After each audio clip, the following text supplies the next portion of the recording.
रायबरेली की सीट कांग्रेस के लिए सेफ सीट है, राहुल गांधी जी के लिए सेफ सीट है, लेकिन सेफ होने का कारण उसके पीछे दूसरा है। जब सोनिया गांधी जी भी लगातार वहां पर जीत के आती थी तो उनके बीच में और समाजवादी पार्टी के बीच में अंडरस्टैंडिंग होती थी। समाजवादी पार्टी ने कई बार वहां कैंडिडेट उतारा भी नहीं है वहां पर। और वर्तमान की अगर स्थिति हम देखेंगे तो रायबरेली सीट की 5 विधानसभाएं हैं, पचरावा, हरचंदपुर, रायबरेली, सरेनी और ऊंचाहार। इनमें से 4 के ऊपर आज सपा के विधायक हैं, केवल एक सीट भाजपा के पास है।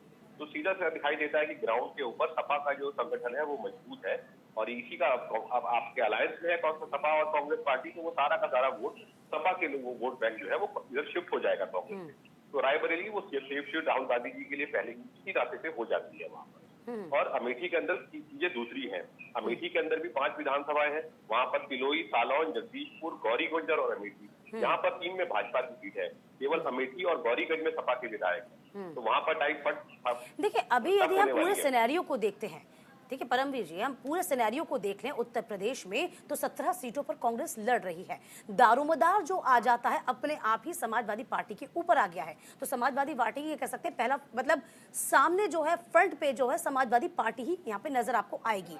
लेकिन अभी हम लौट के वापस अमेठी और रायबरेली पे आ जाते हैं तो यहाँ पर तमाम कार्यकर्ता सा लग रहा था, उम्मीदें बनाए बैठे थे कि अमेठी से राहुल गांधी को मौका दिया जाएगा या फिर रायबरेली से प्रियंका गांधी को उतारा जाएगा। अब इस सिचुएशन में आपको क्या लग रहा है, क्योंकि वायनाड से अभी मौजूदा सांसद भी हैं, वायनाड से पर्चा भी दाखिल कर चुके हैं।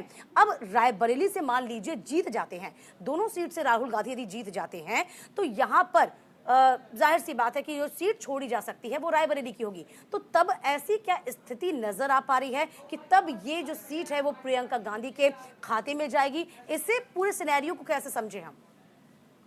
देखिए इसका असल चीजें क्लियर होंगी 4 जून के बाद। हाँ। अगर कांग्रेस ने अच्छा प्रदर्शन करती है तो मुझे लगता है, ये मेरा व्यक्तिगत मानना है कि राहुल गांधी जी वायनाड की सीट छोड़ेंगे। रायबरेली में अगर वो रहते हैं और अच्छी सपोर्ट में कांग्रेस रहती है सेंटर में, तो वहां पर वो प्रधानमंत्री जी के बराबर खड़े होकर दिखाने की कोशिश करेंगे, जैसे उनको कहा जाता है राहुल गांधी जी को पीएम इन वेटिंग।